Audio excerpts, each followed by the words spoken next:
Hi, everyone. I am excited to share with you someone I met who is a gluten-free health coach. Her name is Jennifer Marcks. And I know that I tell many of my clients, so many of you, to go gluten-free. And I want to make that as easy as possible for you. And so Jennifer here has some tips to help you get started. And she is also a great resource if you want to dive in farther with her and do some of her programs or cooking classes and make this a part of your life and make this really easy. So welcome, Jennifer. Hey, Martha, thanks so much for having me.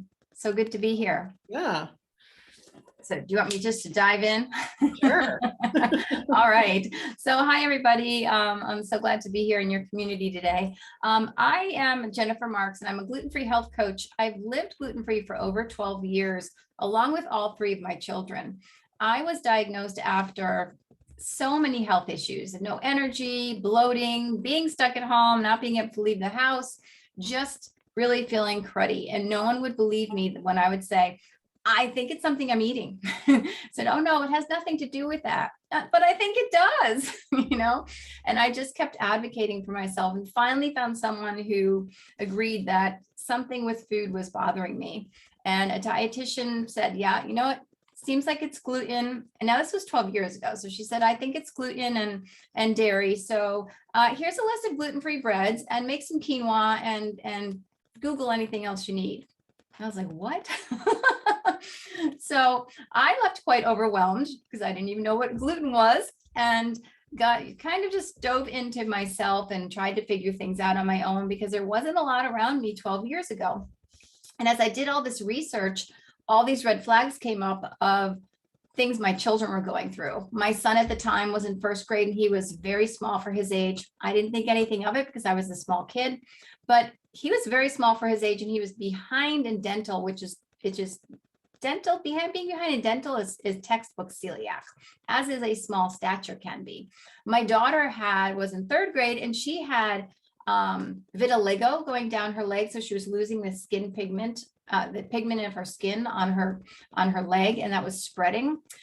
She would go outside and play. She was in third grade, play for 5 minutes and be exhausted. And I'd be like, okay, what's going on here? And she just had all these other things going on. And as I was reading and studying, I'm like, wait, this could be my daughter. This could be my son. And we found out they had celiac disease because I was diagnosed with gluten intolerance. So it was a big road for our family. All of my symptoms and all of my children's symptoms went away. The vitiligo stopped in its tracks on my daughter's leg. And she's 21 now. That has never spread anymore once she went gluten-free. It was amazing. My son grew 4 inches in that 1 year. The first year he went gluten-free. Kind of amazing. And all the other health issues that they had going on all disappeared. We would never have put the pieces together if I hadn't started figuring out what was wrong with me. So it was, to me, that's the best thing that's ever happened to me, is going gluten-free. And now we use our knowledge helping other people understand and incorporate gluten-free living into their own lifestyles due to many different respects, right? Either you have celiac disease or gluten intolerance or another autoimmune disease, or gluten, you do so much better without gluten, right? I mean, I'm not here to make everybody go gluten-free, but a lot of us feel better without gluten, right, Martha? Yes. Absolutely. So I told Martha I would share 5 steps to get started in your gluten-free journey. So I want to just jump into that so we keep it at a good time here for you today. The first step I would do is, first of all, what happens when you're told to go gluten-free? What do you think, Martha? What's the first thing that pops in your head? Let me go to the store and find everything that's gluten-free on the label. Right. But the other thing too that pops in your head is gluten. I can't have bread. I can't have pizza. I can't have beer. Oh my gosh, I can't do this. I have to give everything up, right? And you fall down this black hole of deprivation. Yes. But we don't have to do that. What I tell my clients is the first thing you want to do is find your favorite food gluten-free. Because once you know you can still eat some of your favorite things, that deprivation kind of melts away a little bit and makes it a little easier for you to move forward for this journey. Okay. So starting where you are, find your favorite things and find some easy, delicious meals you can prepare gluten-free. Whether it's a quick stir fry, right? Vegetables, throw in a meat, throw in spices, you have a stir fry. I mean, it's something quick and easy that you can do at home. Finding those easy recipes is going to help you over that hurdle as well, because we all get caught up in our mindset of this is going to be so hard and I have to give all this up. But when you start making things on your own and finding the substitutions for things you love, you can get started slowly. Okay. Number two, get to know your grocery store. More than likely, you haven't ventured in those gluten-free aisles yet, right? Or, we want you to shop. Martha and I want you to shop on the outer perimeter of the store, of course, but we all have to start where you are, right? We're not judging you. You have to, if you've eaten processed food your whole life, you can't go and say, all right, I'm going to have a smoothie and quinoa today, right? When that dietitian told me to go buy quinoa, I didn't even know what that was. I'm like, what is that? I had no idea. You can't start way out here. You've got to start where you are and then take those steps to move out. Okay. So if you go to that gluten-free aisle, it has changed a lot in 12 years, my friends. There are so many, right, Martha? She's shaking her head.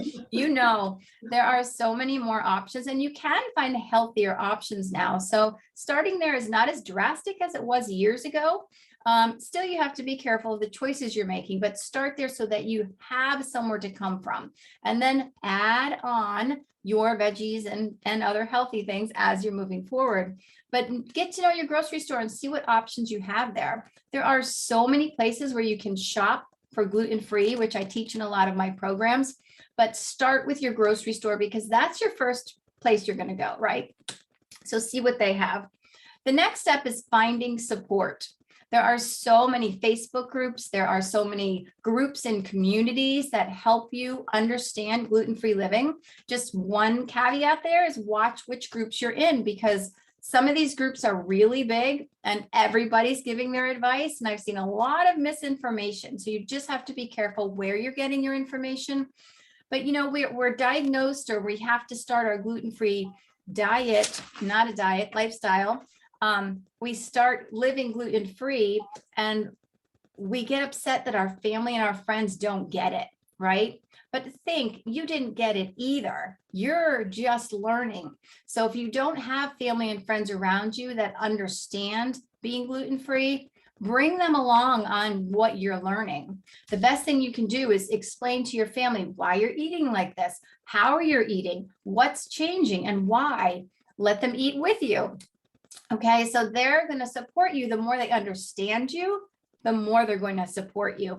I found that most of the people that were like, what, are you making this up? Kind of backtracking on me and pulling away.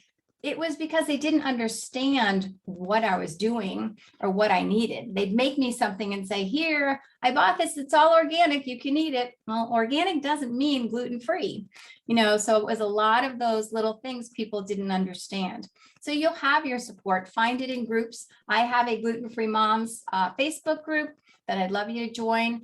We do lots of talks and all kinds of fun stuff over there to move you along your way. But you've got to find your support to help you move forward. The next thing you want to do is watch your drinks. And I don't just mean alcohol here, because yes, alcohol, you do have to watch that for hidden gluten, but watch your drinks as you're starting your gluten-free journey. All that gluten that you have in your body is kind of detoxing and leaving your body. So drink a lot of water so you can keep things moving and flowing for yourself. And watching your drinks, people always said this always bothered me. And Martha, maybe you can relate. People would say, oh, coffee and tea is all gluten-free. Don't worry about that. And I would drink coffee and tea and be sick. Like, okay, wait, it's not working, right?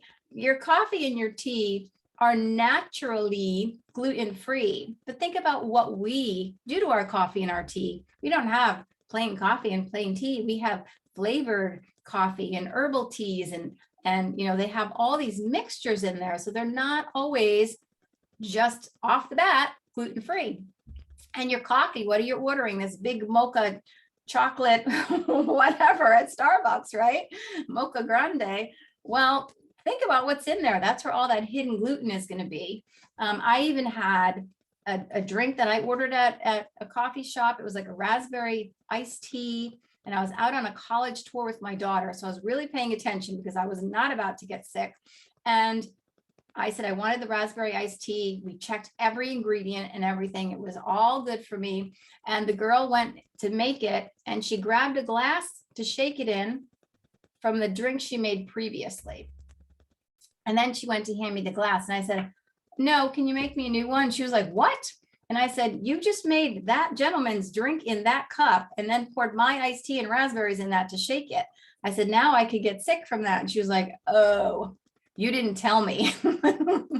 You have to pay attention. So hitting gluten can really get you on some of your drinks. So just pay attention to what you're grabbing. And the fifth one is download the app Find Me Gluten Free. Because one of the first things people look for is, well, my family likes to eat out. How am I going to do this? Where is a safe restaurant? Find Me Gluten Free is an app that you put in your zip code or wherever you are. We like to use this on vacation. And it tells you all the restaurants in the area that are safe gluten-free. And what I love about it is they have reviews on there. So you find a restaurant, read the reviews and look through it, because people will say, I'm celiac and they were great. Or someone will say, oh, I'm celiac and they had no clue. So you want to pay attention to that. Okay. So yeah, so that has been a lifesaver for us when we're away on vacation. And if we're on a long ride, to stop somewhere and find somewhere that's safe to stop and eat. So let's recap. Number one, you want to start your gluten-free journey, you can find your favorite foods that you have always enjoyed. So you get rid of that deprivation and start making some easy recipes. Start collecting some easy recipes you can make at home that you can start eating and get on your plate, so you're not stressing about that every night at dinner. And then, stock up on some of those staples so you have them. When we have what we need, it causes much less stress when you're going to cook something, right? Number two, get to know your grocery store, know what they survive, what they offer, and what you can find there. Three, you want to find your support so you can do this with a group. So you have the right information, so you have the support to move forward. Doing this on my own 12 years ago was super hard. It was not fun. No one around me knew what was going on, and it was very hard to find things that I needed. But now talking to people, like I could talk to Martha and she can say, hey, I tried this for dinner and it was gluten-free. And I'll be like, I never heard of that. That's awesome. And you give each other ideas, and it's so great because it opens your mind. Watch your drinks and download Find Me Gluten-Free app. So take those steps, start your gluten-free life off on some good steps that just get you going. There's more to incorporate, but that's a good start, a good place to start with those 5 steps. All right. What do you think, Martha? Any questions? Awesome, Jennifer. That was great. And I actually never even thought about the drinks part. That's definitely something I could watch out for. I mean, I don't order flavored coffees and things like that, but yeah. I mean, I think eating out can be the hardest part. Like at home, I've been gluten-free for 2 years now. Everything is easy at home. It's not a big deal. But eating out can definitely be tricky. So that's great to know about that app as well. Yes. And Yes. yeah, I mean, I just want everyone to know, like, I am a foodie. I think you probably are too. Like, we cook, we really enjoy these things. So it doesn't have to be deprivation. Like, you can still eat so well, eat very flavorful, tasty foods that are naturally gluten-free or that are gluten-free alternatives. And you're not gonna, if you have the right mindset about it, if you're going into this with, okay, I'm going to figure this out and this is what's best for me, and this can be easy, then it will be, and you will still get to eat really well. So absolutely. Absolutely. Yeah, so thanks so much for being here, Jennifer. I really appreciate it. Absolutely. All right. Enjoy. Oh,